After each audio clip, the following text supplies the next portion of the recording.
దేవుడు నమ్మదగిన వాడు నువ్వు విశ్వసించగలిగితే ఎన్ని సమస్యలు వచ్చినా, ఎన్ని కష్టాలు వచ్చినా, ఎన్ని ఇబ్బందులు వచ్చినా ఇవన్నిటిలో నుంచి నువ్వు వెళ్ళిపోతావు.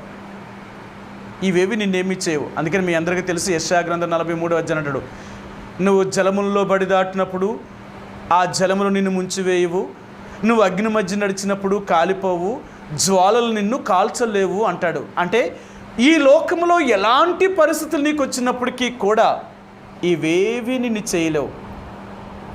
మనకెప్పుడు కూడా విశ్వాసమునికే పరీక్ష, నీ నమ్మకానికే పరీక్ష.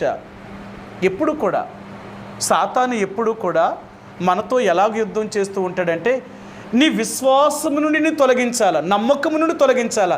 నువ్వు ఎప్పుడైతే నమ్మకం నుండి తొలగిపోతావో ఇక దేవుడి దగ్గర నుంచి నువ్వు శక్తిని పొందలేవు. దేవుడి దగ్గర నుంచి నువ్వు శక్తిని ఎప్పుడైతే పొందలేవో నువ్వు బలహీనుడిగా చేయబడతావు. నువ్వు